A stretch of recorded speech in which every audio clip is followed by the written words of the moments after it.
Welcome to the winter meetings. I am your host, Stefan. I will be bringing in my colleagues in a minute. First, I wanted to do a big shout out to our sponsor. Winter meetings is sponsored by Gunslinger Soaps, handmade soaps and beard products made without all the junk to pamper your skin.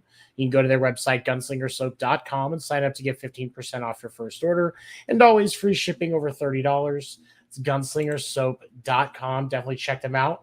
I'm going to bring in my cohorts for this evening. Of course, the fabulous, the ageless, and the almost beardless Craig Newton. Hello. Hello, good sir. He used to pitch for the New York Yankees, and he recently found out that his ERA is actually a little better than he thought it was. Stefan Weaver is with us today. What did you say it went down to? 16? Yeah, something like that. It was like There you go. They adjusted it for ballparks pitched in. Interesting. And Yeah. I think that just strengthens your Hall of Fame case because you still have a better ERA than Albert Pujols, and he's a Hall of Famer. So yeah, exactly. I'm waiting for the Veterans Committee. They will right the wrong. They will fix the injustice. Exactly. And of course, I had to have a guest this week is because we're going to be talking about the Yankee Sox series. And unfortunately, I couldn't find anybody that I liked more. So I am bringing in my good buddy, Dan The Dick Werner. What's up? How's it going, fellas? Hey, Dan. Stefan's a Hall of Famer in our hearts. He is. And I wanted to show off first before we dive into all the fun stuff we're going to talk about today. Stefan recently got a tattoo and is proof that he is way more badass than we originally thought he was. New Boston tattoo on his right calf, you said, right? Yes. There you go.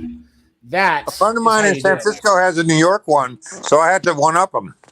I just couldn't stand him walking around San Francisco in shorts with a Yankee tattoo. You know what? Also, Stefan not been skipping leg day, so that's the good part. I mean, yeah, that's a good thing. Not been skipping leg day. All-Star game rosters have been announced. They announced the elected starters the other day, and then they announced the rest of the reserves and the legacy selections over the last couple of days.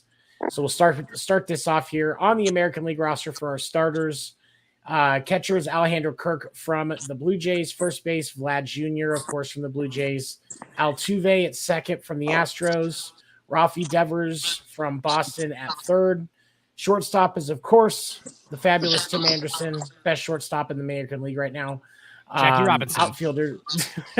The outfielders are Aaron Judge, of course, of the Yankees. In case you probably don't know who he is. He's a young upcoming. He still hasn't really found his groove yet. Prospect. He'll get there one day. He's a prospect, but he deserves it. Mike Trout out of the Angels, and also from the Yankees, Giancarlo Stanton, designated hitter for the American League, is going to be, of course, Shohei Ohtani. Also, as a legacy selection, we'll talk about these before we dive into the reserves, Miggy Cabrera, legacy selection for the American League, selected by the commissioner. So let's go around. We'll do first reactions to the rosters. Craig, I'll let you have this one first. I like it. I like the fans got it right. I think they got it right. And for one time, I will agree with the commissioner. I'm probably alone in the wilderness on this one, but I have no problem with the legacy for Miggy and for Pujols. They're not taking any spots away, right? And it's a nice send off for them. A lot of respect to those guys. I agree. What about you, Stefan? I'm a little disappointed as a Red Sox fan that Bogey wasn't on there. I mean, he's having a great year. He's in like 330. He's in like 330. He absolutely is. And when you look at and he is the reserve shortstop. So he did get in, but he's not the starter. Right. So it's kind of more like an honorable mention thing.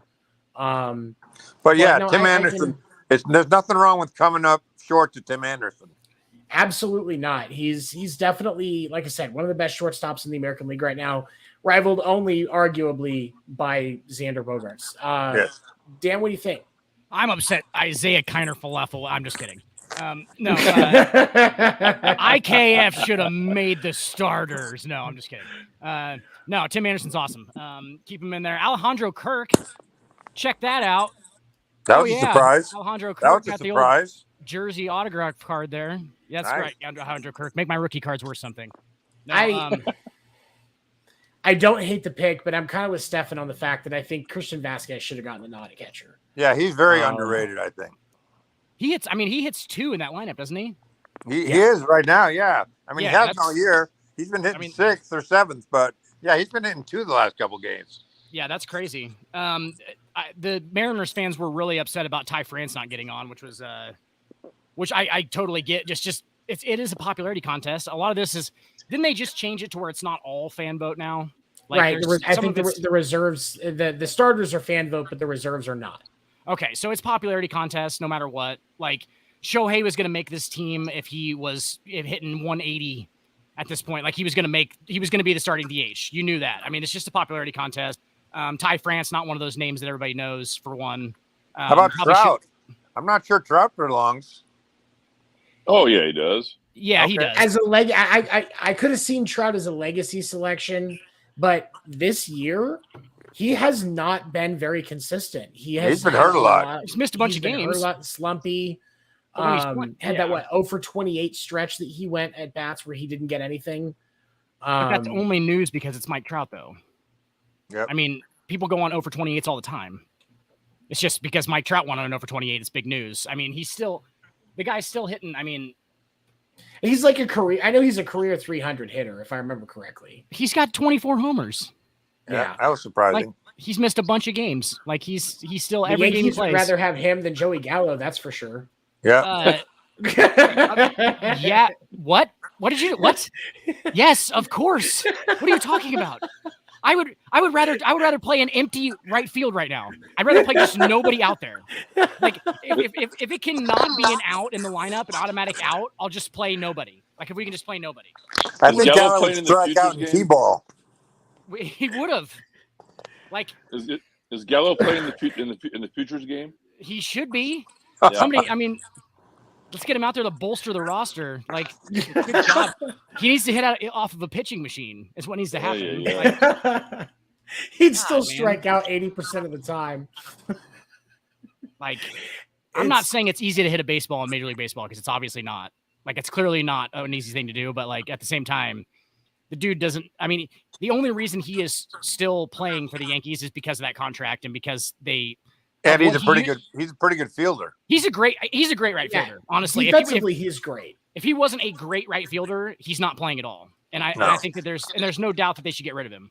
Right. But I don't think they will, because remember last year they were so short on left-handed hitters? They're dying to get left-handed hitters. Unless they get another one, yeah. Right. And I think that's where the Benintendi trade for them comes in handy. Because he's a fielder, and if I remember correctly, he hits left-handed, doesn't he? Yes. Yeah. So I think that's one of the reasons why Benintendi's been connected to New York, and plus New York spent a while getting a good look at Benintendi back before Boston traded him. Right. And it wouldn't surprise me if New York wanted him when he was on the trade market before, but Boston said no because they weren't trading him in the division. Well, even Buster. I'm going to go out. Go ahead, Craig. I'm going to go out on a limb and say the Yankees don't do a thing. They're set right now. They don't need to. They don't need to do the Yankees. It's the Yankees. It's in their DNA. They got to go. That's why I'm going out on a limb and saying that. I don't think they'll do anything. That's a pretty thin limb. No. They definitely don't need to overextend themselves to add anything. No. So like don't go if it's going to cost you an arm and a leg, don't do it, because there's no need to. Like, if you can get Benintendi at a relatively fair low price, then do it for sure, just to bolster that playoff roster. But outside of that, don't do it. You're renting because Benintendi's contract's up at the end of the season. So, so New York grabbing Benintendi is a rental. It's, the Royals grabbing Cueto in 2015. And they're just looking for that extra zip. And here's the thing. New York's strength is their pitching, and they're still winning these games dominantly. Yes, oddly enough, pitching. So it's packing up the hitting a little bit to give yourself more insurance, to give your pitchers more room to fail, because failure happens. It's baseball. I think it can happen. The amazing thing, Seven, is you just said that their strength is pitching, but they still lead the league in home runs and runs. So their strength is pitching and his offense. So it's both of them. Yeah. They're loaded. The Yankees, they're the best team in baseball right now. Yeah, definitely. Undisputably. Right. And that kills me to say as a Sox fan. Likewise, but I think you're right. I've actually come to really like Aaron Judge. He's a likable guy. Yeah, I mean, they interviewed him today. Very soft-spoken, nice guy. Very humble. Yep. Yeah, that's kind of been his calling card since he got there. He's super, like, the fans love him. Yeah, and he made a great catch last night. You see that catch? Yes. Oh, yeah. We'll dive into the Sox-Yankees series in a little bit. Let's go through the All-Star Game rosters. So the starters and then the starting pitchers for the American League: McClanahan from Tampa Bay, definitely expected. Verlander from the Astros. There's zero doubt that that is comeback player of the year material. What Verlander's doing this year, that's seriously. Possibly also MVP material. Arguably, like I think he gives Judge the biggest run for his money right now on MVP right now. Stefan, do you think pitchers should win the MVP? I don't see why not. I mean, the argument is they only pitch once every 5 days, but I mean, if you're a great pitcher, I mean, you stop losing streaks. Yeah, I think they could. But isn't the Cy Young an MVP of pitchers? Like that should be like the MVP of pitchers, right? Like you should they're separated for a reason. Like I feel like it's just as big of a deal to win a Cy Young as it is to win an MVP. So just give him the Cy Young. You know what I'm saying? Like don't give him both. So like that's. I'm going to let Craig jump in on this because I'm sure his opinion is going to be interesting. But I want to point something out. Shohei got MVP last year for the American League, and part of it was because of his pitching stats. Like if you look at just Shohei's hitting, that was not an MVP year. His pitching results counted into that. So it can be done in extreme circumstances. Didn't Vida Blue win both? Yep. Verlander's won both. Really? Yeah. Verlander won MVP 1 year. Yep. What? Okay, Craig, what do you think on that? Well, touching on what you said about Ohtani is a 1 in a billion. That's what I was going to say. Talent. I mean, so I will give allowance for him if he gets generational with his pitching. But I will not. But the pitchers have the Cy Young Award. They only pitch once every 5 days. I'm old school on that. My mind will never be changed on that. MVP is for everyday players. Cy Young is for the pitchers.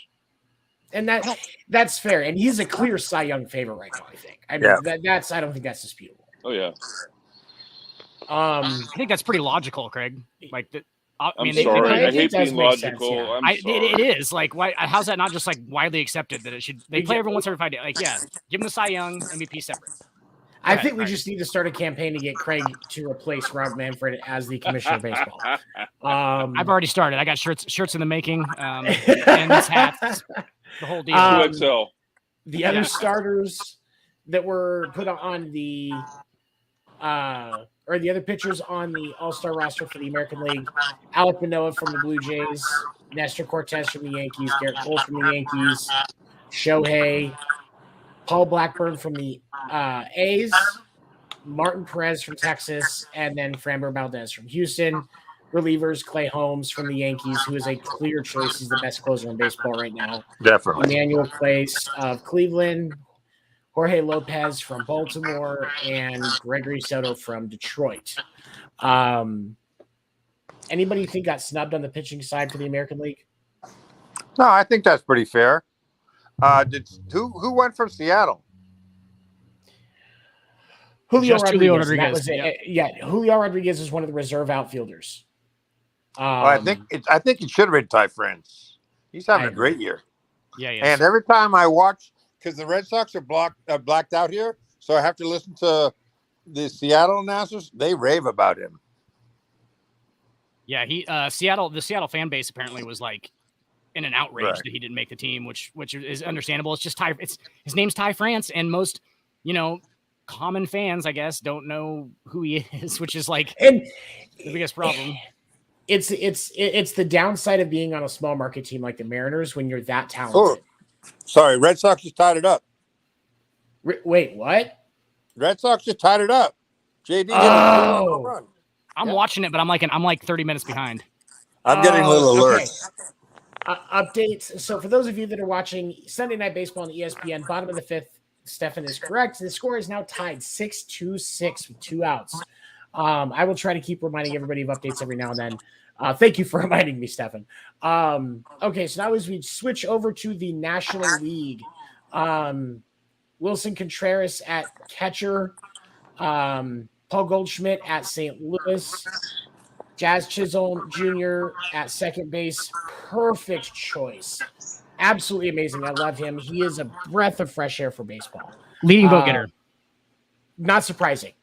He's interacting so much with the fans in just such a jovial, like, and I mean positively, a jovial way. He has so much fun with it. Apologize. Second leading vote getter, Ronald Acuna. Acuna, most votes. Yeah, that's Definitely. But he's great for baseball, and especially for Miami. That's a young guy that they didn't expect that is now selling them more tickets.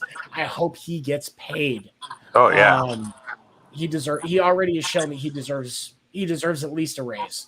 Manny Machado, of course, from the Padres, Trey Turner from the Dodgers, Acuna from the Braves, of course, Jock Peterson from the Giants, Mookie from the Dodgers, and DH is Bryce Harper.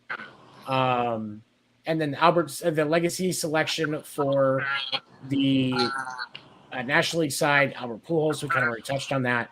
All right, so quick reactions on that. Stefan, I'll let you take this one first. What do you think? Well, I don't know. I mean, I know likability is not counted in this, but I cannot stand Harper or Machado. Likability kind of is counted though, because that's I guess so. That's the fan vote. So yeah, popular vote. Yeah. And I have to say, especially with Harper, I mean, and he is the first person to get sent to the National League or to the All-Star game for the National League as a DH. I think he just made his career on one good season. He's had multiple good seasons. I mean, as a D, he probably numbers wise deserves a nod this year. He's obviously injured, so he's not going to play. He'll be replaced, but. And I think that's what they'll have Pujols do, is they'll just have him DH that, which makes perfect sense, honestly. Pujols at number 683 today. 683? He still could break 700 this year. It's crazy. Hey, what do you guys think about JD Martinez not being there? Ooh, He's having a great year. He's had a rough year. But he's still hitting over 300. He's having a rough year by his standards. But that's right. Said. But he always ends up with hitting close to 300 with 30 and 100. And that's the thing is and I have a love-hate relationship with JD Martinez, and Dan probably remembers me being pissed when Boston grabbed him from the Diamondbacks because I did not think he was going to be worth what they were putting into him and all the money that they paid him. But I was super wrong, and he has done really well in that DH role. And he's a decent fielder, but he's all right. He doesn't have a great arm, but yeah, he's all right. He's a decent fielder, but he is a professional hitter. DH. He's a professional hitter, and yes, he is. You know, when you think about DHs, he lost out to Yordan Alvarez and Shohei. Well, you can't really argue with that. Yeah, and that's the thing and that's kind of the hard thing is there are good DHs all over the American League, right? Versus the National League, who's really just getting to really dive into that and expand it, which is why your best choice ends up being Bryce Harper and William Contreras is going to be the starting DH. So that's actually the first time brothers have started on the same side at the All-Star game in Major League Baseball history. Wow. I always get those two mixed up too. I'm always like, which one DH is for Atlanta and which one what's going on? And it's the one whose first name starts with W. Yes, exactly. WIL. Exactly. Their parents were just kept it very simple on the names. Are they twins? You know, I think they are. Well, that's like Wander Franco. Isn't his dad Wander and a bunch of his brothers are Wander also? Yeah. That's crazy. Yeah. Multiple juniors. I mean, as a parent, you have multiple kids. It's like Chuck Foreman. Yeah. He's got like 8 of his sons are named Chuck Foreman, I think. Jeez. How do you decipher? You just know what they look like? Well, you just know when you get out the door and say dinner, Chuck, everyone's going to come. Everyone's there. And that's what I'm saying. Like, as a parent, naming all of your kids the same name just keeps everything simple. Right. Because you know who to yell for when somebody's in trouble. You don't ever say that wrong. You don't ever yell the wrong, you don't ever yell the wrong name when they need to do something. The problem is, I guess, if you want to just yell at one of them. On a quick side note, I used to know a guy who had a foot fetish. This is not a joke. This is not a joke. He had a foot fetish, and he named all of his kids like Antony, Antoinette. Not a joke. That's an actual real story. Wow, that's a little weird. Ptomaine poisoning. Weird. Tony, he's gonna die of ptomaine poisoning. Ptomaine. Gross. He probably gets a lot of hand, foot, and mouth disease. Gross. Pitching I knew something was afoot, Tony. Oh, you suck. I have kind of a foot fetish, but it's got to be women. Yeah. I think men have the ugliest. I think feet on men are the ugliest part of the body. They're usually pretty gross. Yep. Usually it's not until the end of the show that we collapse into weird shit. But hey, this is a great start. I started that. That is 100% your fault, Ed. But yep. It's neat. At least it's not like After Dark where it's off the rails from the beginning. It's just from the very start. It's like that the whole time. Bring it back home, Seven. Starting pitchers for the National League. Sandy Alcantara from the Marlins. Corbin Burns from the Brewers, Joe Musgrove from the Padres, Max Fried from the Braves, Tony Gonsolin from the Dodgers, Luis Castillo from the Reds, and of course Clayton Kershaw from the Dodgers. Relievers, you had Josh Hader from the Brewers, Edwin Diaz from the Mets, Ryan Helsley from the Cardinals, David Bednar from the Pirates, and Joe Mantiply from the Diamondbacks. Was that the Pirates' one pick? Yep. I sit on, guys. We'll be right back.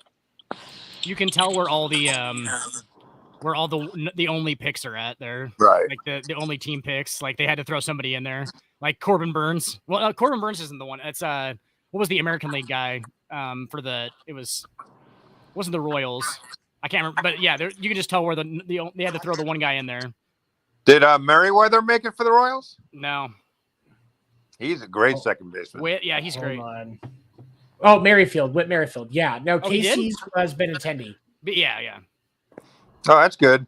Yeah, Benintendi is one of the reserve outfielders, which, again, that's to be expected. He really is having a great season. Future Yankee Andrew Benintendi. Oh, you're killing me. Okay. Craig's back. There we go. It's gonna happen. Craig, you bring me one? Oh, this guy's selling candy bars. It's like I thought it was something important. Front door. What's more important than candy bars? Right. That's my question. You did collect the candy bars, right? I'll take a Milky Way. And then on the reserves for the All-Star game, American League reserves, a couple of noticeable, like we said, Xander Bogaerts, Benintendi. Trevino was the reserve catcher from the Yankees.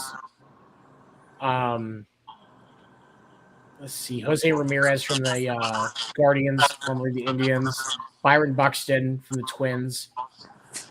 And I think Buxton was the one from the Twins because the Twins only got the one. Clearly, it's him and Correa, but Correa hasn't been having the best season. He started off strong, but he's kind of fallen back. So I'm not surprised if Buxton got it. There's actually some talk that they think Correa could be moved at the deadline. What do you guys think about Kershaw making it? Is he having a great year? He better not start. He better not start. No, what'd you say, Craig? He better not start. No, he won't start. I mean, what kind of year is he having? That's or is that a legacy pick? Mediocre. Well, there's some guys that's going to make it for the name. Yeah. Well, it's Dodger Stadium. I mean, they got to have him there. That's true. And I think I think it's that more than anything because Didn't he? I know he started the season. Didn't he start the season injured? Yes. Yeah. I want to see. Hold on. Where is?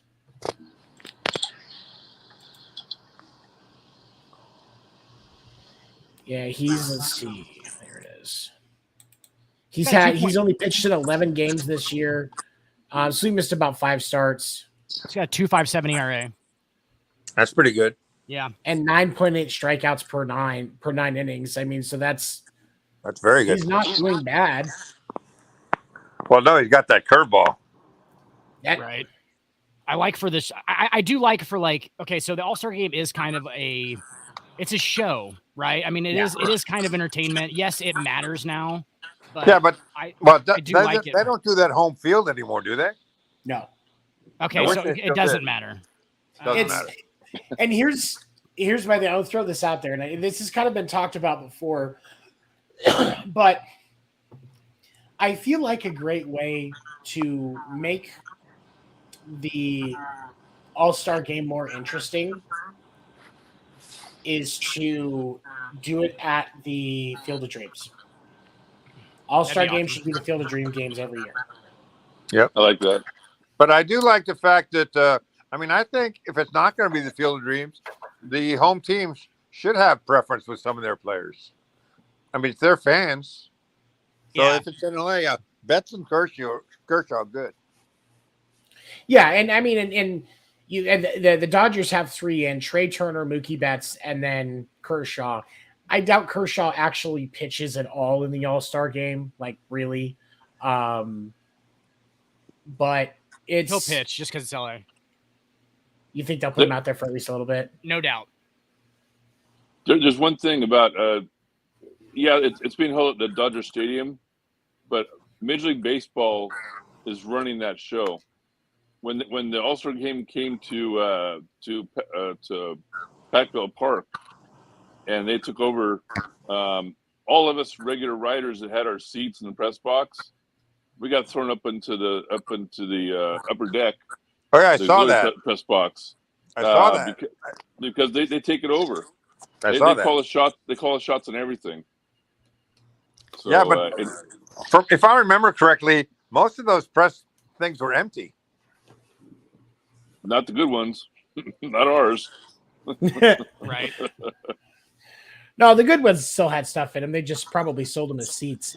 Right. Yes. Which doesn't surprise me. That's where the sponsors probably ended up and all too. Who knows? Right. National League noticeable reserves. Where did that go? There it is. Darno from the Braves, Alonso from the Mets, of course. Arenado from the Cardinals. CJ Schwarber Cron from the Phillies. CJ Cron. He was the one from the Rockies.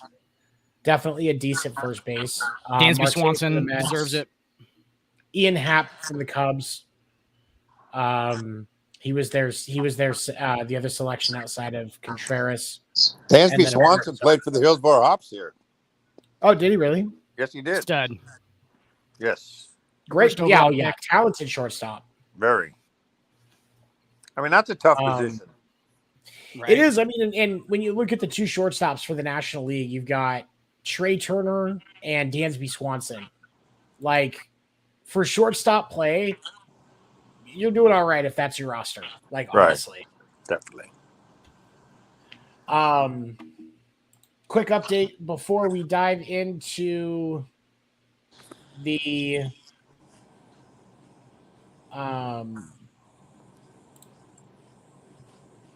we're going to start talking about the international draft here in a second. Middle of the 6th inning, the game is still tied 6-6. That means Boston is getting ready to come up. So ESPN released an article 2 days ago that I thought was interesting. The MLBPA and the league are still negotiating the prospect of an international draft. For those of you that do not recall, this was actually one of the hangups in the MLB and MLBPA labor negotiations that happened before the season. because the league really wants to do an international draft, and a lot of the players are concerned about the impact on the international markets by doing it this way. Right. And so to get baseball back, the league finally tabled the international draft for renegotiation, and they have until November, if I recall, to actually get it worked out. But they're still pretty far apart. It's a good thing. I love the international draft. Okay, so yeah, go ahead and take the lead on this one, Steph, especially since you've got the most experience. What do you think this does to baseball if they actually get an international draft going? I say I love it, but I don't know anything about it. So sorry about that. That's okay. I mean, you can love something and not know anything about it. I'll pass. It's okay. So obviously, when you were I know what it is. I know what it is, but I don't know any details. Oh, okay. And Dan, what do you think, man? I mean, it's obviously needs to be done. I don't know what the Major League Draft and the international draft and all that stuff. It's so weird to me just because they have so many rounds. There's so many players in it. Like, is this guy gonna come straight out of high school? Is he gonna go to the college? Like, that whole thing really confuses me as far as like what they do there. Like, you can still get drafted out of high school and then elect to go to college. Is that how it works? Yes. Yeah. But if you're in a 3-year school, they have to wait until after your junior year. What's up, Will? So it basically turns into like the NFL draft if you go to college, right? Because that's 3 years too. Yeah, I see. That's what happened to me. So you elected to go to college? No, I after my junior year, because I hated the coach, I signed after my junior year. Okay. Yeah. See, that's what. And so with the internet, and I think really what the league is working on is because for pretty much right now for the international market, isn't it basically a free for all? Teams just have camps set up in all of these international markets where there's players at, and if they find somebody they just sign them, start trying to bring them up. Well, I think teams are really starting to send scouts down there to Central America and South America. I mean, there are the Dominican Republic. There's pretty sure there's multiple teams that have facilities in the Dominican Republic. Definitely should. And got to be Central and South America. There's got to be stuff down there. Right. Mexico as well, probably. And yes, Will, it is a choice. You can get drafted in high school and still choose to go to college instead. Now, for my thing with the team, so like when that player goes to college, the team just gets compensated with more future draft picks, right? Isn't that what happens? In baseball? Yeah, in baseball. So like Kyler Murray was drafted. He didn't sign. He went and played football. So because it was Oakland that drafted him. So didn't Oakland get some kind of compensation? No, for him not signing. I don't think so. I think you just lose out. That's the risk. I think you just lose out on your pick. Like you just don't get them. That's the weird part to me. Before the draft, they have a guy especially coming out to see what your draftability is like, and they tell the team, this guy has an 80% chance of signing this, or this guy's definitely not signing. And depending on talent, you weigh that against the pros of drafting them anyway. And then if you lose out, you lose out. That's just the risk of right. So I mean, obviously, there's some of these kids that are coming up and like, well, if I don't get drafted by a team with a good system, I'm not going to sign. But this team knows that may be a decent player. They're not going to sign with them, but they want to make sure they can sign. They don't sign with somebody that could actually end up turning into a weapon against them, basically. So like, hey, I'm going to draft this guy down in Central America. So because he doesn't want to sign with the Orioles, but the Orioles draft him because they don't want the Yankees with a better farm system to bring this kid up, and you end up using him direct to division more. Right. You think stuff that's like that strategy. Happens? That's some. I mean, that is some hypothetical strategy going on there. But you have to think about it with the amount of picks and rounds that they have, and the fact that it's a choice. Why not use that to your advantage? Oh, definitely. Because if your next pick that you would actually take that you think would actually sign isn't going to, talent wise, they're 2 rounds down, and the other options that you would like, aren't going to sign. maybe one of them changes their mind if you grab them, but at least you keep them from going to XYZ team where they can end up being used against you. But yeah, you also have to figure out what the likelihood of it getting to the big leagues, because I mean, the likelihood, even when you get drafted, it's very hard. It's still 1%. Yeah. You still have I mean, realistically, you get drafted, you have a 1% chance. At least, I mean, because you still could flame out in AA, flame out in AAA. There's still single A ball, the international market, stuff like that. It's still possible. That's why the major league that's why the major league draft doesn't have near as much clout as the NBA or the NFL draft. Is because there's so many levels. Like there's so many levels, there's so many players. Like it's not direct. Like in the NFL, guys get drafted and play the next year all the time. Like in Major League Baseball, it's rare. You know, it's 4 years. Very rare. I mean, I can name on one hand players that signed out of high school and signed. Dave Rigetti, David Clyde. I don't know who else, but there've been some, but it's very rare. It's even rare a guy plays single A and gets to big leagues. I mean, I played with guys in the single A that I knew would never play in the big league. Right. I think Trout, and at that point they're basically just like kind of fillers, aren't they? I mean, yes, like they just fill up the roster and stuff like that because there is so many teams, and like I think Trout plays straight out. I don't think Trout played much minor league baseball until he got called up. He did play in the minors for like half a year, but that's kind of the same thing. But he was 19. But I mean, even guys like even Jeter, Big Papi, even big names, they spent some time, at least a year or two, down in the minors for the most part. Right. I mean, Aaron Judge was in the minors for like 4 years. Well, and Craig, with the international draft, what do you think? You're muted, Craig. Wake up, Craig. Hey, Craig, hold on. You're muted.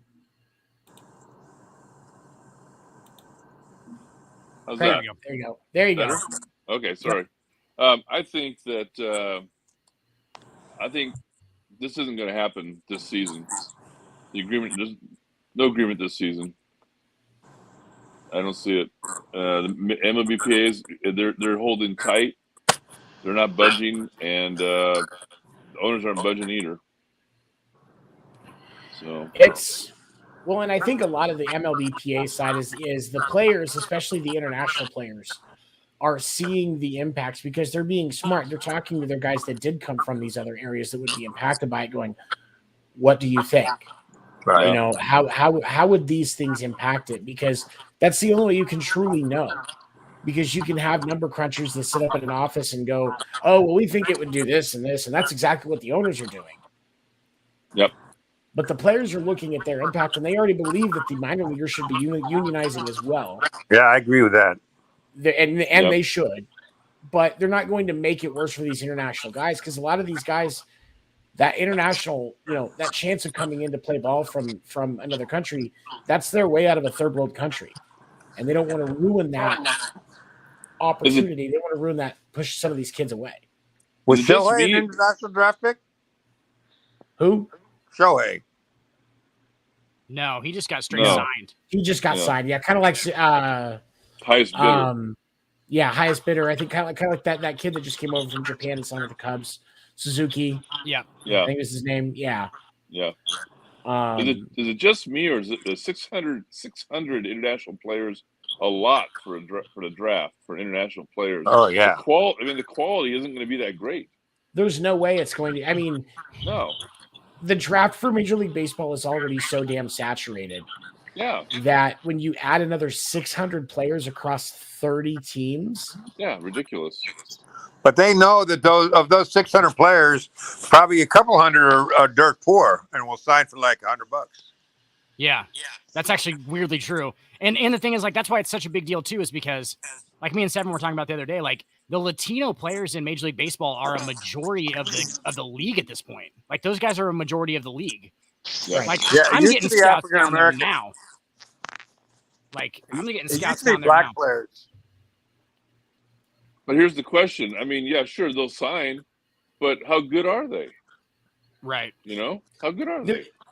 I understand as a sports franchise, you can almost print a lot of money. Like it's almost like your options, you're not coupon clipping at that point. Like, let's be honest here. But he means nothing to those guys to give him $1,000 to sign. Exactly, but that's not a big risk. It's to them, it's not a big risk. But are you, but what about the, before we start looking at trying to waste money there, especially 600 players. Yeah. You could better use those funds to actually house and pay your minor league team. Yep. Because there are some talented individuals that were just trying to get their stuff right, but they couldn't afford to live on the low salary that the MLB provides its minor leaguers, and that's why they never made it. The Giants and the Dodgers do that. They've got a heavy footprint in the Dominican Republic, and they've got camps down there, and the players live there at the camps. They go to school there at the camps. Yep. They're signing kids as young as 16 years old. Marco Luciano, for example, with the Giants, was one of those kids that was signed at 16. That's where the Royals got Salvi Perez, was out of one of their camps down in Venezuela. Yeah. He signed with the Royals organization. Yasiel Puig did the same thing. Yep. Yeah. Yeah. Yeah. So it can be done the right way. It can. But it's just the hard thing is with how saturated the international draft would be. I think if you limit it to 90 players, or we'll say 120, each team gets 3 picks. Right. But I never think that the owners are going to do the right thing. Mm-hmm. You're probably right in that assumption. But also, these camps that these teams run, when you do the international draft, those camps go away. Yep. Yeah, that's true. That's what ends up happening, and that's where the impact of the international market starts to cause a problem, because these kids that they're signing for $1,000 and paying them $100 a week, because that $100 a week goes so much farther in their country than it does here. Yeah. And that's their way out of a bad life. Some of those guys just doing that is what keeps them from turning to a life of running drugs and working for cartels and all of this other stuff. Yeah. And if you take that away, that is a dramatic impact to that economy down there, that money coming in that's actually reliable, clean money. Yeah. And I think that's what the players are fighting against, is losing that for those individuals, because they understand the long-term impacts of that economy down there. And not to mention those guys that are already in those camps, you're just going to drop them out of their home at that point. Right. Yeah. Like good luck. Like, hey, get out there and be somebody. You don't have any place to stay anymore. Like, that's crazy. Yeah. There's a lot of impacts with that. And I think that's why the players are holding so strong, because they understand what they're fighting for. Right. I don't want that's why I don't think it's going to happen this year. I don't see it happening this year. A lot to hammer out. There's a lot to hammer out. And it's not going to be hammered out in just a few months. This is something that the MLBPA and the league should be developing over this entire CBA. Yeah. So that when the next CBA comes up, hey, everybody's already in agreement on this part. This is just when it's taking place. Because that's 4 years. So the international markets in Dominican Republic and Venezuela and all those others, those camps have time to adjust and prepare. Yep. And there's more of a process to it than just, oh, hey, everybody's screwed. All right. And I don't think it's because I don't think doing it that way is right. I think we did a better job explaining the international market and what's going on than the player representatives and Major League Baseball are doing with the media. So, I will say that where I have gotten my stuff on that, where I started to learn about that, all of that a lot of that started from the discussions during the CBA negotiations, because when that was happening, like Dan and I were talking about it constantly. I think you and I were talking about it constantly, Craig. And I was just watching ESPN and MLB Network. And that's really when I started getting active on Twitter as well, because there was so much interesting information that I learned about the CBA negotiations and everything that was going on just because of Twitter. Yeah. I think like what was shocking to us, Evan, is like we didn't realize how broken the system was until we were looking, until they gave us a look at the books for lack of a better term. Like we were like, what in the hell is going on here? Like what? Yeah. Like this has been going on for a long time. You're saying like what the hell? It was weird, man. And that's what I'm saying. I'm not saying it doesn't need that it shouldn't be changed, because obviously there are always ways that we can make things better. Right. And obviously financial impacts matter. Baseball is still a business. It's a for-profit business. As much as me, I want to just pretend that everything is manageable, they do still have to manage numbers. And I respect that. But at the same time, these owners by choice set things up the way they are right now. Right. This is all on them. Yep. It's not like the players were going, oh, hey, no, build this camp and play us this money that's life-changing for us down in this country, but doesn't mean shit up here in the grand scheme of things. Which means the owners don't give a shit. And let us play some baseball. Right. Well said. So why are they pushing so hard to change it now all of a sudden? That's my question. Money. Greedy. Yep. I think you're right. I think that's what it is they realize how much money they're spending in those markets that could be better repurposed. And so they're like, oh, well, shit. Let's take a look here.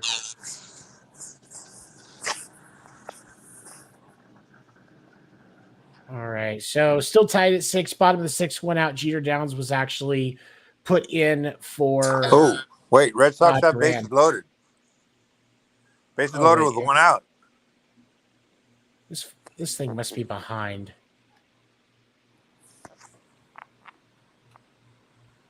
That's got to be why Jeter Downs came up.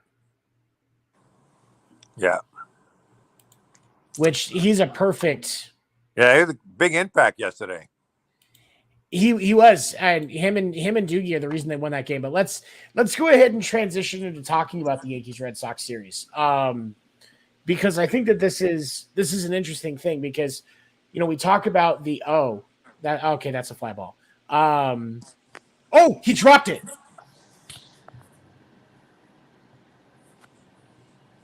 Boston's still got to run out of that 7-6.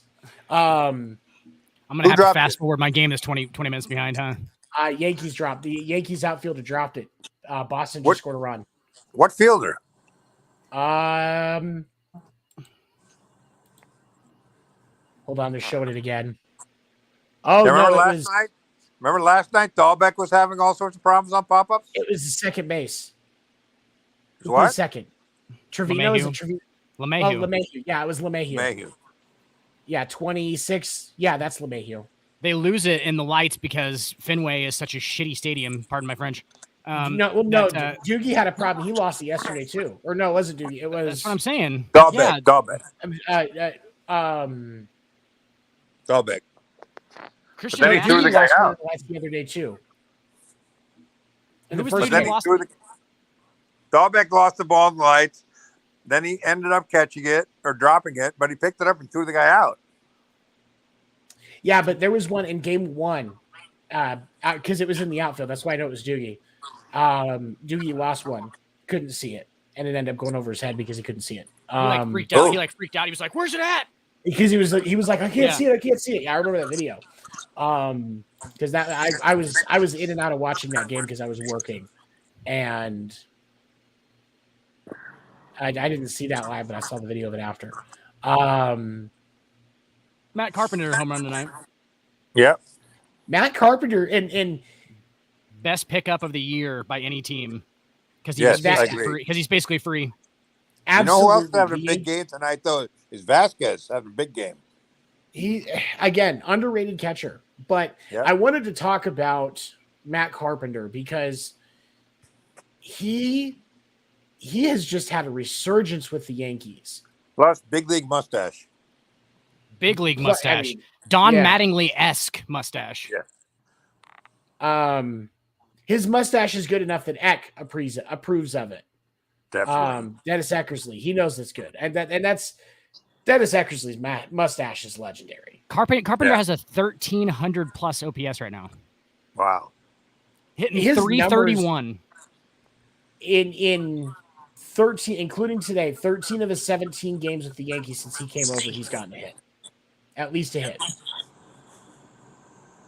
Like that's a remarkable performance for somebody that was cut from the Cardinals, the St. Louis Cardinals. Ends up being one of the pickups of the year. And his versatility defensively helps us a ton. And if we get 2016 Matt Carpenter, look out. That's what you're getting right now. That is what we're getting right now. Fans? Are you Yankee absolutely. Fans? Oh, absolutely, Stefan. I'm so sorry to hear that. He's the one last year last week when I was showing the cards that I had you verify the signature on. It was his cards. Yeah. Yeah, I got your autograph. But it's this series. One thing has been painfully obvious throughout this entire thing, and that is Boston's weakness is their pitching, and New York's strength is their pitching. Because Boston is staying in these games. Like, obviously, right now is a clear example. Boston can hit. Yeah, but in their defense, they have 3 rookie pitchers starting. Exactly. And that's the problem. They have 4 starting pitchers on the IL. Yeah, right. Injuries are terrible. And that's what I was going to get into is Boston's the injuries on the pitching side is what's killing Boston right now. And even if those guys are back, I don't think they're not 15 games back in the AL East for sure. They're definitely not 15 games back, but they're definitely still. I don't think they're at the Yankees record level, obviously, because I don't think anyone is. That's historic. Yeah, I mean they're playing historically well at this point, but like they're way closer than 15 games back. I don't think it's like a forlorn conclusion that because right now it's just like the Yankees are probably going to win the AL East, and barring a monumental collapse, they're going to win the AL East. But like it wouldn't be like that if Boston was full strength. No doubt. Like they'd still be like in it somewhat. And I think that the other piece of it is going to come down to, and Stefan and I were kind of talking about this in the host chat that we have for between me, Craig, and Stefan. Houck and Sale have to get the shot before the Toronto series at the end of the season. Have to. Yep. Because that may decide wild card positioning, and you need that. Yep. And they go to Toronto's second to last series of the year. Yep. Yeah, that's what I'm saying. Yeah. You need Houck and you need Sale at that point. I also don't think Chris Sale's your savior though either. I don't think you can just expect Chris Sale to come in after pitching. It's been like a year and a half since the guy's pitched. But they said that last year too. They said that last year too, and he ended up being 5-1 with an ERA under 2. And that's the thing is, I think at this point you just want to they just want to make sure that Sale is back by the end of the All-Star break. But as far as I know, he's slated to pitch Tuesday against Tampa Bay. So basically he's back. You just got to get Houck back, get Garrett Whitlock off the IL. I think, but with Sale coming back as well, I think you can actually put Garrett Whitlock in the bullpen and strengthen up your bullpen a little bit. Right. Which I think would be a huge thing for Boston to be able to have Whitlock come out of the bullpen. Because you can get 3 innings out of him anytime you need it if you want. And who's the guy who's been doing great? The guy that just got from the Tigers? Waka? No, relief pitcher. Oh.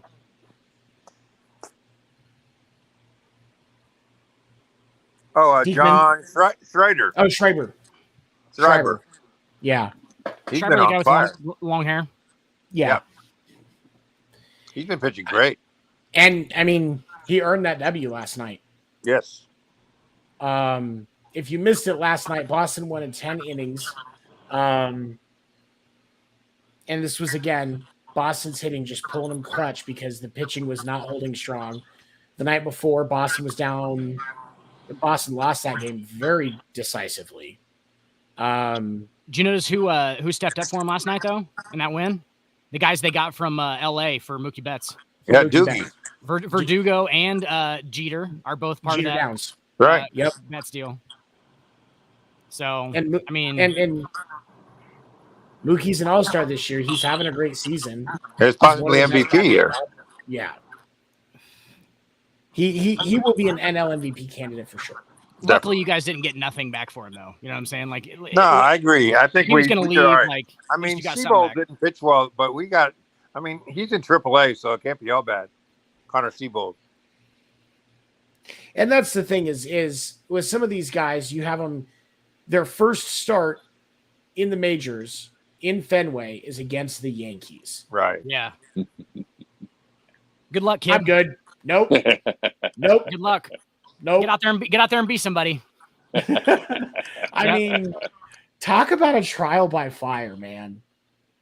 I feel for those kids too. Like as Connor Siebold too. Like, and we were kind of talking about that in the winter meeting chat too. Like on Friday when Dennis Eckersley and Dave O'Brien were calling the game for Boston on Nesson, they were not very big fans of Siebold. Like you could hear it. Like they were saying the obligatory announcer things, but outside of that, like you could tell they were not excited about. Well, I don't think Eckersley was that excited about Bello on the day before either. No, he said it one two pitch pitcher. I mean, he threw 97, but I don't care how hard you throw, you got to have more than 2 pitches in the big leagues. As a starter, absolutely something to mix in, yeah. And unless your 2 pitches are elite, right? And then you're and there's only a handful of pitchers that have gotten away with only being a 2-pitch pitcher, and one of them is Craig Kimbrell. And I think another one is Mariano Rivera. Right. Yep. Although he might be a 1-pitch pitcher. He only needed one. It was just that cutter, wasn't it? That's it. Yep. Yeah. Legendary cutter. And Maddox was he only had 2 or 3. He did not. Yeah, Greg Maddux, he was like some pitchers have to keep people guessing. He's like, I'm going to tell you what I'm going to throw. He's like, it's a 93-mile-an-hour cutter or 2-seamer, and you can't hit it. He's like, I'm going to tell you what's coming. That motherfucker, Tony Gwynn. And you can't hit it. Wow, yeah, Tony Gwynn hit everything. Except for that motherfucker, Tony Gwynn. Tony Gwynn hit everything. Just up there overweight. Just Tony Gwynn just up there 240 at 5'10", just raking. Just raking to all fields, dude. I love it. I love those guys. Pete Rose. Kirby Puckett. Puckett. Yep. Kirby, yep. Now it's Rowdy Tellez from Milwaukee. Yeah, I'm so glad that guy weighs 270 pounds. He used to kill the Red Sox. Yeah. I'm so glad they got rid of him. But now you also have Alejandro Kirk. Yep. Yep. He's a little pudge guy. Yep. Big old dude. Yep. Prince I Fielder think somebody should bring Bartolo Colon back just to DH. He's got to be pitching down in Mexico somewhere. He is. You know, he's probably playing stickball down there somewhere. Yeah. No, he's pitching in a Mexican semi-pro league and hitting like 325. That's awesome. Man. It was fun to watch. They let him hit it, so he just nukes it. Like I think he's going to lead their league in home runs this year, which I think is absolutely hilarious. It's great. All right, so let's move into the Mets. Retired the number of Keith Hernandez, their famed first baseman, number 17, was retired yesterday. Stefan, you kind of played back in that era when he was on the field. Did you ever come across him? I did not, but I think he's along the same lines of Mattingly. I mean, I think they're both equally good, but Mattingly he got hurt too early. But I think at his prime, Mattingly might have been better. Injuries was Mattingly's issue, though. Right. And I think that's and that's the hard thing. Like I say, like even with you, like injury was the issue. And that's the hard thing about being a professional athlete is that's why you got to get your money when you can. Yep. You always hope that each injury is just going to be something minor and you'll be back up in a couple days. That's also why I would never sign a pitcher to a long-term contract. Yep. Too much chance of injury.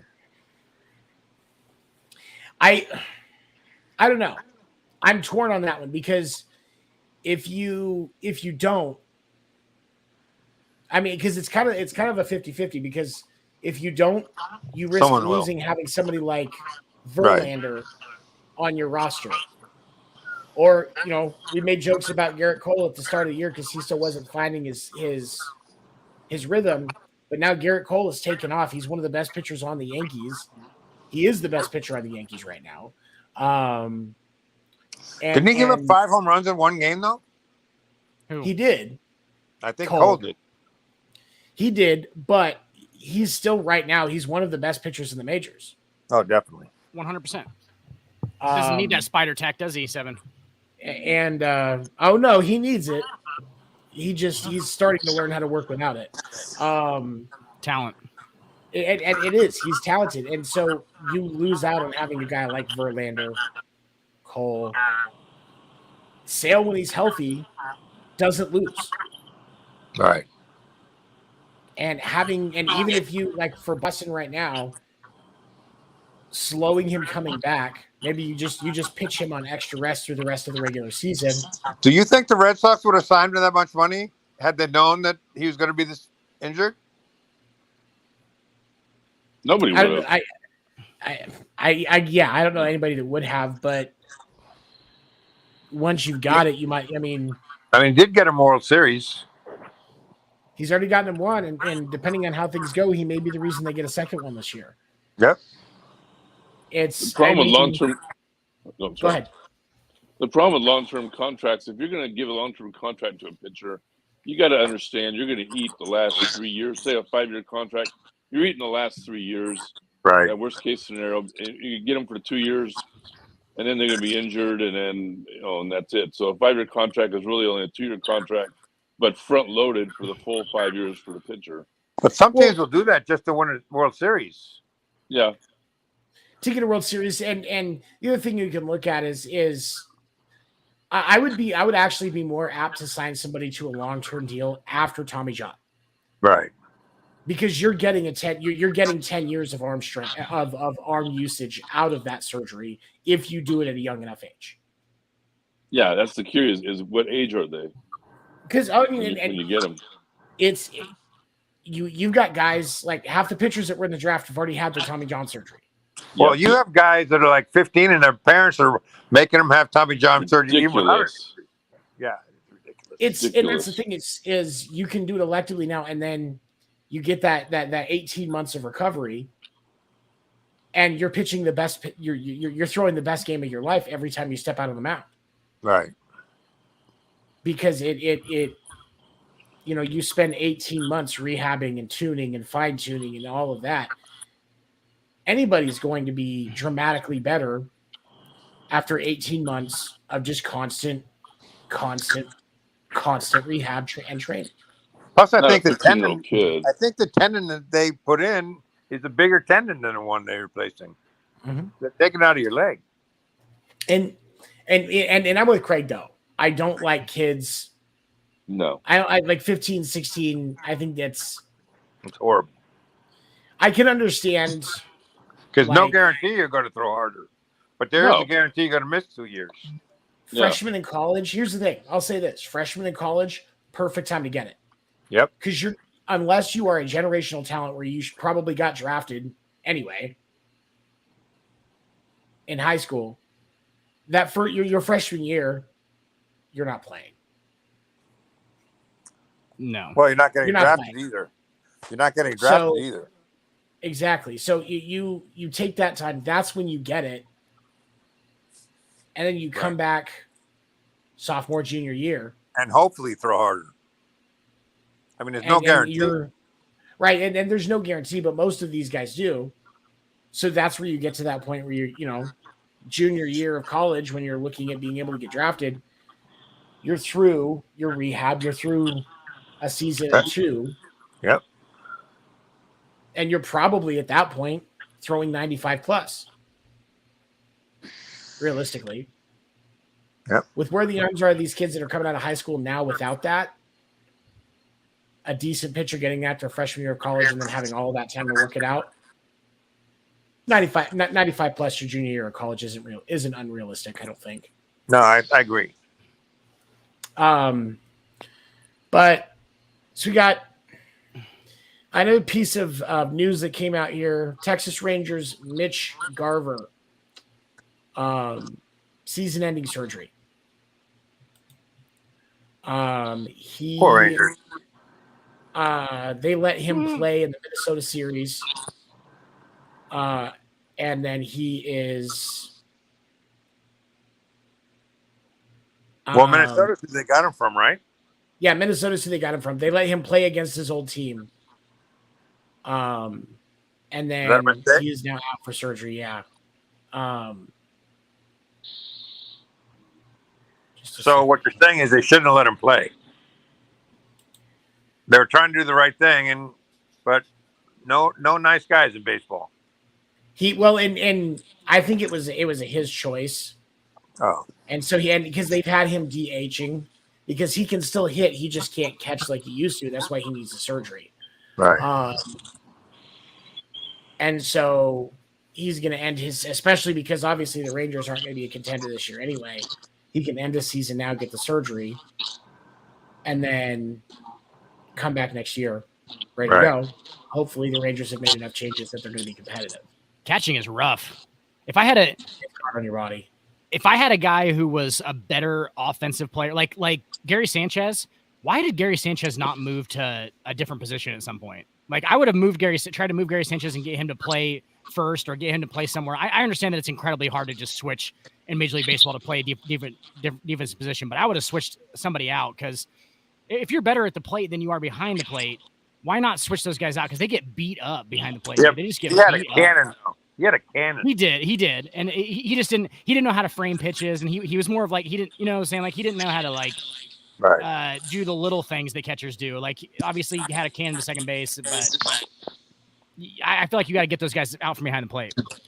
If not for catching, he wouldn't be in the big leagues. Well, I always thought the Giants would move Posey to first, but they never did. They did. They did. Yeah, I was gonna say. He played a lot of games at first base. Oh yeah. Yeah. I'd say especially the tail end of his career, he played. Yeah. I think his entire last season he played at first. A lot of it, yeah. Yeah. If not most. Craig, did you say that Gary Sanchez wouldn't be in the pros if he didn't play catcher? Yeah, the Yankees catcher. If he hadn't played catcher, his bat wasn't that strong.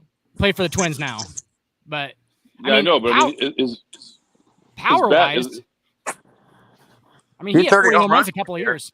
He had 30 home runs one year. Yeah, but not now. What's he doing? He's no one knows. No one knows because he's not in New York anymore. Because he plays for the Twins. Yeah, because he plays for the Twins. Yeah, he's still hitting like last I saw his numbers, he was still flirting around the Mendoza line. But and that's the thing is the Yankees' problem last year was they had too many players like him, where it was more about their defensive production than their offensive production. Yeah, which they've got a much better balance of it now. That's why they can keep Gallo without it breaking. Job. You know, two moves, fantastic. We criticized. Yeah, Rizzo has been a great pickup. Yeah, I wanted Boston to get Rizzo. I did. Well, a lot of people did. They still need a first baseman. And that's and I think that the only thing that worries me about that now though is because the other topic we're going to talk about would kind of lead into that with this. So the Orioles have won 8 straight. Yeah, they're on fire. They have a great offense. It's just their pitching. And with the Rays and the Blue Jays starting to struggle a lot more, that bottom end wild card is looking a little bit more likely. Yeah, and I like Brandon Hyde. I think he does a good job. A definite candidate for Coach of the Year. Definitely. So my concern is, do the Orioles trade Mancini if they're thinking about if they're looking like they can actually make a playoff run? I don't know. No. Good question. And that's the problem because Boston needs a first baseman, and I'm hoping that they can grab Mancini. Somebody will want to try because he's in the last leg of his contract, and like you said, they probably won't. They probably won't trade with someone in the division. And that's There's not. Here's a left. Hello. Go ahead, Craig. Oh, we lost him. There's not a snowball's chance in hell, though, that the Orioles are making the playoffs. Yeah, Baltimore's only 2 games behind Toronto now. They ain't making the playoffs. No way. Well, do you think 3 wild cards are going to come from the East? They would have to, yeah. And that's the thing is 3 wild cards are going to come from the East. Like that part's almost certain. And that's I think the Orioles could be trying to because of this run. They're only one game back from 500 for the first time since opening day, which I think is a funny stat that I saw today that I started laughing. But if they're going to try and go for that third wild card slot because of the fact that the Rays and Toronto, the Rays and the Jays basically, the Rays and the Jays are struggling. They're not going to trade Mancini because he's one of their best bets. Why would you? Well, I mean, if they're that close, I would definitely try and get it.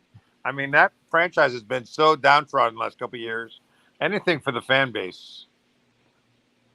I've got a left field idea. The Giants become sellers, and they move Brandon Belt to the Boston Red Sox. We don't want him. No. Red Sox first baseman. No. Why would you not want Brandon Belt? I don't like Brandon Belt. No. He's a definite upgrade over what you guys got going on right now. Yep. Definitely. Yeah, but we have that guy Stefan in AAA, who is the first baseman of the future. Yeah, but who has postseason experience, World Series championship experience? Brandon Belt. 100%. Yeah, that guy's an above average first baseman. Yes, above average. But he's hitting 217, and the reason, and here's the thing: Bobby Dahlbeck is an above average first baseman. He just can't hit for shit right now, and so that's why Boston needs the operative word. He's going to hit 30 one year. He'll get there, but he needs more time to work, and he needs to go back down to AAA. But they don't have another competent choice right now. Brandon Belt is not going to fill the bat that they need, and that's why Mancini is the better choice. Yes. And the Red Sox want to give away half the bank for Mancini, and that's the struggle. Yeah. Well, Kyle Bloom is not giving away anybody. That's the thing. Red Sox 10-6. 10-6 Red Sox.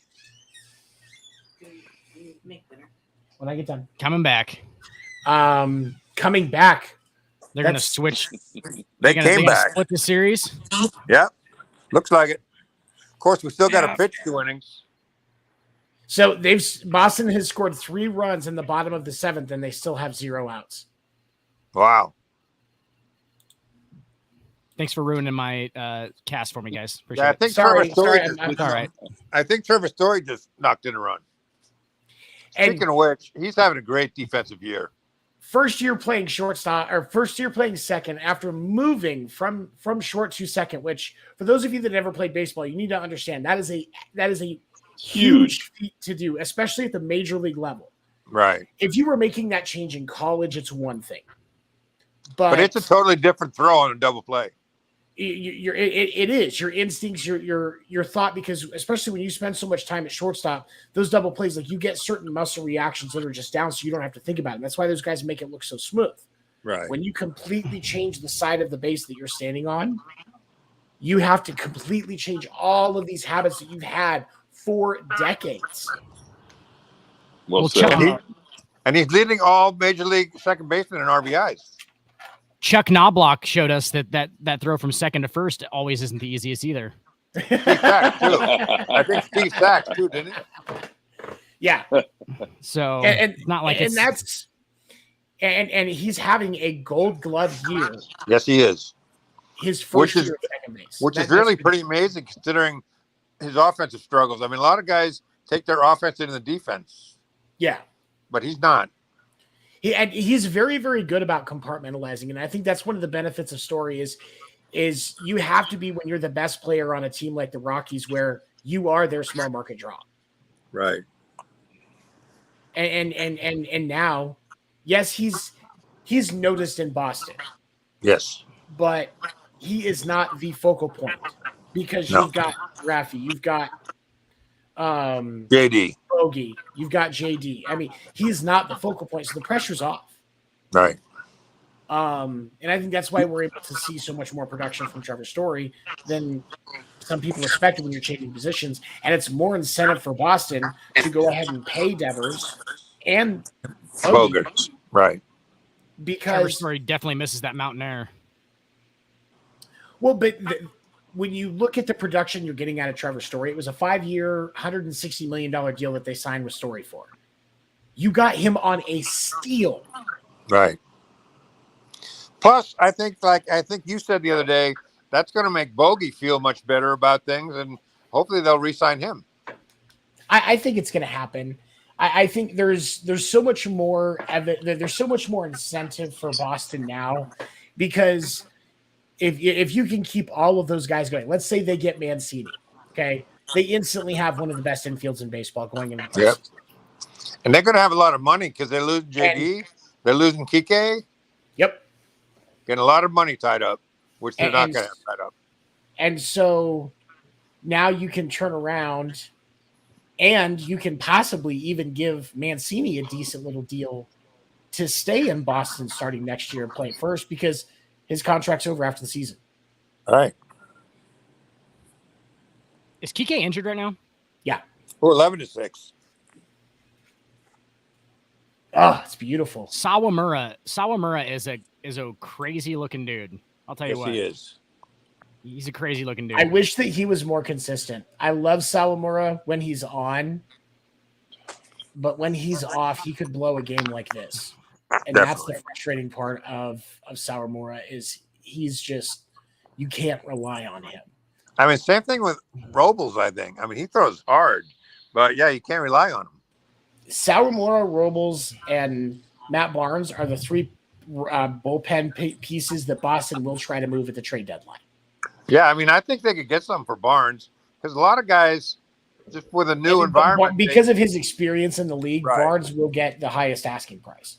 Right. Sawamura looks like an enforcer for the Yakuza. Sawamura looks like a young Pat Moria. Wax on, wax off. Wax on, wax off. Like, that's I happy days. I was never a fan of the man bun. I think he's got to get rid of the man bun.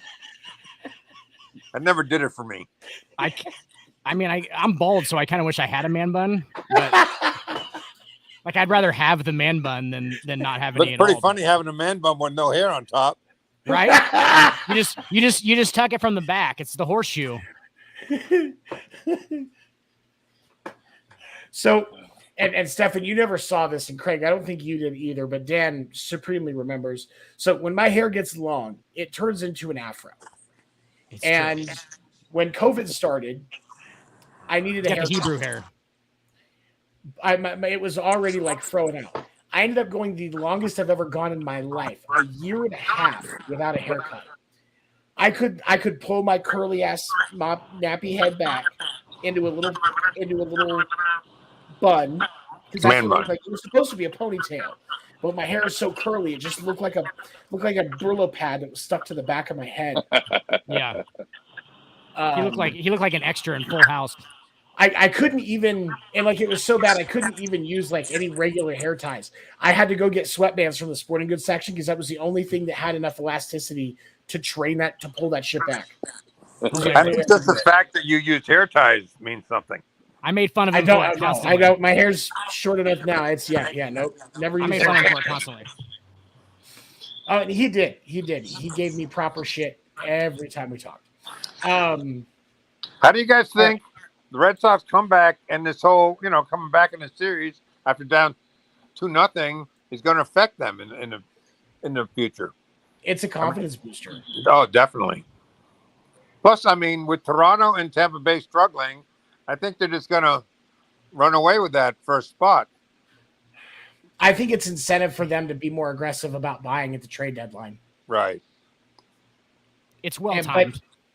It is. They're coming into it, and especially with the fact that now you have Sale and you have Whitlock at the end of the All-Star break. That's going to be huge for Boston. And I think that pushes them. It puts them in a good position going into this last leg. But I think a lot of it will depend on how Sale pitches Tuesday. Yeah. I mean, if he has a good outing, if he goes 5 or 6 innings with like 5 Ks, I think that's a good sign. Well, yeah, but if he does anything worse, I think Tampa Bay is going to have to remove all the TVs from the visitors' clubhouse before Sale comes back in. He said at the beginning of this game, or yesterday's game, they did an interview with Sale, and he said he was trying to get a Samsung endorsement. and that dude's and funny, for those dude. of you that didn't see, there was a video. Sale had a bad outing in a rehab start in Worcester on Thursday. There was a video that circulated. He was unhappy and expressing his displeasure in the clubhouse and ripped a TV off the wall. Gave the best answer. Call it a hissy fit. Gave the best answer to the next day to why that happened that I've ever heard in my life. Yep. He basically, like, one of the quotes from it is, I know that you expect me to react like a normal person, but I'm not a normal person and it's not normal circumstances. And like, that was one of the greatest like lines from any guy. Like, he's just an honest, awesome answer he gave. If you check that out too. That was like the better part of that was like his answer to that was great. And after that, he wrote a check or used a credit card or paid cash, one or the other. He and on top of making sure that he paid for the damage that he caused in the clubhouse, he bought food for all of the players, the clubhouse staff, the coaches, everybody.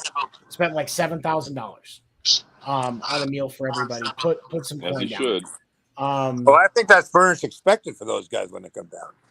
Well, right, to a point, yes, but he had already done it once. Those locker rooms are there to be destroyed by major leaguers. Unhappy with their AAA performance.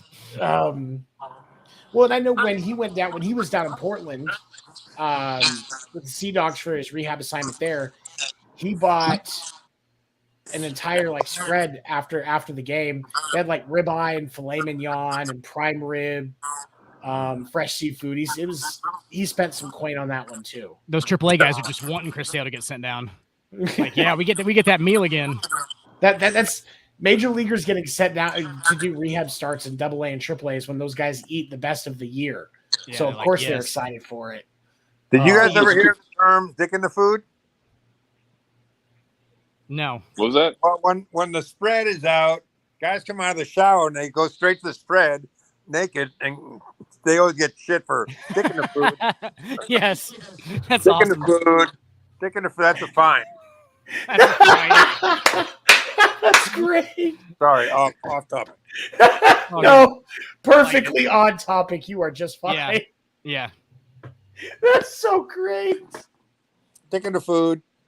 Oh, that clip is going to be on Winter Meetings tomorrow, by the way, everybody. Yes. Oh,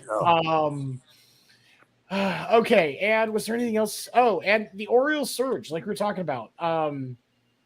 8 games in a row. 1 game back from 500. They beat the Angels today 9-5, and the Angels are actually in their last 42 games like 11-31. Wow, horrible. The Angels have completely fallen apart. So it almost makes me wonder if firing Joe Madden was the right choice, because clearly something still is not right in LA. Hey, so I don't think it's been right since 2002. It hasn't been right for a while. But like, I mean, you have 2 generational players on your team, and you finish last 2 years in a row. Not last, but that's the most perplexing thing, Stefan. That's the most perplexing thing about the whole thing is like, how do you have 2 of who most people would call the best? Like, most people would call Shohei Ohtani the best player in baseball just because of the obviously he pitches and hits. He is a generational talent, just a unique in of himself. How do you have those 2 guys and not at least go 500? Like, I don't understand it. And here's one of the things that I think is just so remarkable about Shohei is he has, in the infancy of his Major League Baseball career, already earned comparisons to Babe Ruth, who is truly the only person that has ever played baseball that is like Shohei. That is just remarkable. But I think Shohei has much calmer personality. Mm-hmm. I don't think Shohei is going to set his wife on fire. No. Not Herman. George didn't do that. No, he did. Yeah, he was a psychopath. Hey, I was watching this. The thing about this is like this Yankees Boston game right now. I think Aroldis Chapman is the guy who's about to give up all these runs in the bottom of the 6th inning. That's a shame. That's weird. That Aroldis Chapman is now the worst guy in our bullpen. Just so you guys know. That is weird. He's the worst pitcher in our bullpen, and I've was. I mean, I've talked to Stefan about it before. Consistently have the best bullpen in baseball. He was. I've talked to Stefan about it before, though. Like when he was the closer consistently, like you shouldn't be like there shouldn't be any kind of excitement in the ninth inning. It should just be shut him down. You know, nothing's going to happen. Like Aroldis Chapman always makes it exciting in the ninth inning. Like that's not a good thing. Like it's not good. Closers, you need your closers to be more like Kimbrel or Liam Hendricks or Mariano Rivera.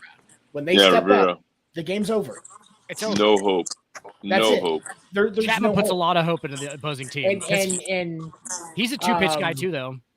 He is. Well, four-seamer slider. Isn't he playing around with the forkball? He is. Yeah, he does. I don't think it's helped him at all. No, that's the thing. Like he'll try and throw a changeup sometimes too, and it's like a 92-mile-an-hour changeup, and it just gets rocked. And I'm like, yeah, maybe don't do that. It really forked him up. It did. It forked him up. Got it. Count it. Count it. Swish. Yeah. Remember Devers going deep off of Chapman? Which time? The first time. Likes like 103 miles an hour. He reversed. Devers loves those heaters. He does. He can get around on anybody. Anybody. One of my favorite quotes from the other day when Garrett Cole pitched against the Sox was somebody asked him if he had anything on how he was going to pitch Devers next time, because Devers has gotten 6 home runs off of Cole in 22 at bats. And Cole said, the cleanest line, one of the most humble things I think he could have said, "I'm open for suggestions." Yeah. That's pretty good. That's amazing. I just hit him. That's what I would have said. Cut down on your walks. Yeah, hit him. Cut down on your walks. Yeah. I've been like, I'm just going to intentional walk him by hitting him in the chest. Yeah. Like that's basically keeping the ballpark. Yeah. Well, there are pitchers that went 3-0. They will hit a guy to cut down on their walks. Right. Yeah. I have no problem with that. No. How many times did you do that, Stefan? I never did. Oh, there were guys, but it was never you. No, you wouldn't do that. No. I was willing to take my walks. Slept like a baby. Where is? Anyway, I really do hope the Orioles make the wild card. I think it's possible. Definitely. It is. It is definitely. I hope they do too, possible. so we can play them in the first round. I'd like the Orioles in the first round. You're just waiting for the Yankees. What's that? You're waiting for the Yankees, aren't you? Oh yeah, that's what I'm saying. Yeah. Like if the Yankees can get the Orioles in the first round, I think Houston matches up well with the Yankees. They do. They kick their ass. It's they split 2-2. They split it, but that was great. All 4 games were great baseball. Yeah, yes, they were. And Yankees went 16 consecutive innings without a hit. That's and for Houston to be able to do that to the best team in baseball just shows how they can lock in when they need to. And I think that's why Houston is actually a bigger threat to the Yankees right now than Boston when it comes to the playoff race. Yeah, there isn't a question on that. I think that's going to be the That's going to be the ALCS. I think. I don't think there's. And that's going to be such a great. That's going to be such a great series. Such a great series. I agree. Yep. It's Houston. We'll see it. We'll see it go, and we'll see it go 6 or 7 games too. Like we'll get some solid rememberable baseball out of that series. I think Houston's probably a tad bit more talented than New York is. They are. So, like talent-wise, they probably have more talent. Yeah, I think they're probably more talented. And they have great pitching. Overall, yeah. I mean, overall, I think they're more talented. It's if you just look at your bigs name, obviously Aaron Judge is going to be the more noticeable one out of the 2 teams. But when you weigh the total talent level of both squads, Houston definitely has it. And Jeremy Pena coming in for Correa and being a serviceable, if not better replacement than Carlos Correa right now is the biggest thing for them too. Like Jeremy Pena is legit. Jeremy Pena is a legit shortstop. And like, that's a huge deal for them.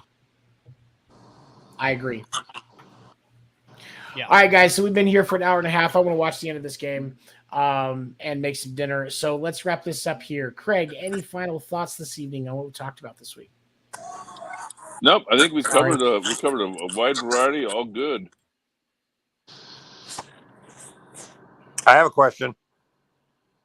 What's your question? What's for dinner? I'm making chicken and vegetables tonight. Just keep it simple. I love chicken. Let me just throw that on here real quick.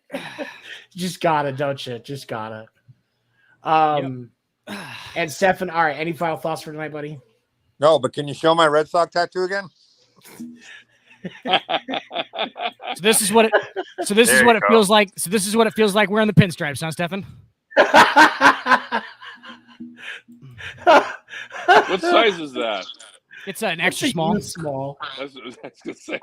It's it's a schmedium, Craig.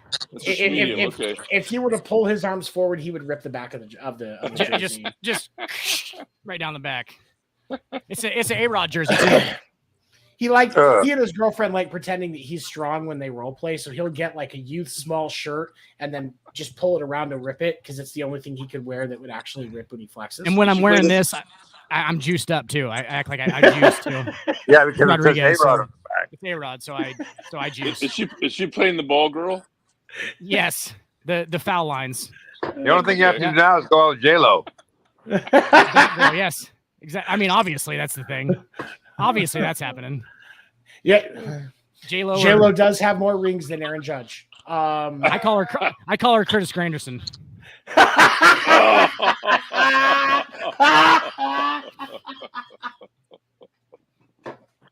You win. Oh God! All right, Dan. I ask any final thoughts? Nope. I'm good. Tough to top that. Right, now that we've had that, I think it's a good time to go ahead and wrap it up. So thank you for joining us. Don't forget, you can listen to this episode and our previous episodes on Spotify, iHeartRadio, Google Podcasts. I thought it was on Apple Podcasts, but apparently it's not. I'm fixing that, though, so it'll be available tomorrow. Tomorrow you can catch Dan and I on Sports Report at 10 Eastern and Sports Report After Dark at 11:30 Eastern. You can go to the Sports Report group on Facebook or follow the Sports Report on Twitch or YouTube to get information on that content. We'll also be showing After Dark on those channels as well. That usually starts at 11:30 Eastern. That is just me and Dan going into the human side of sports, in that intersection between sports. Craig's an avid watcher of After Dark. Craig's an avid watcher. That's just his old man insomnia. He doesn't know how to turn it off. Yeah.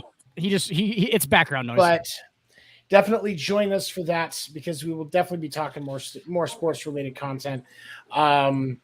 And again, thank you to gunslingersoap.com for sponsoring us. Don't forget you can sign up on their website, get 50% off your first order, and always free shipping over $30 at gunslingersoap.com. Thank you for checking us out. Please share this content with your friends. We would love to be able to talk to more people. And come with your baseball questions next week. Let's dive into this. Thank you, everyone. Thank you, guys. Stefan, love that tattoo, man. Love it. Thank you. Yep, look good. To everybody and Stefan's tattoo. Keep working on them legs. Wait, Got how it. does the outro go? Night, guys. Hold on, just a All second. right, guys. I gotta watch the end of this game. It's 11-6. Have a 11 to good 6. night, everybody. All right. Take care.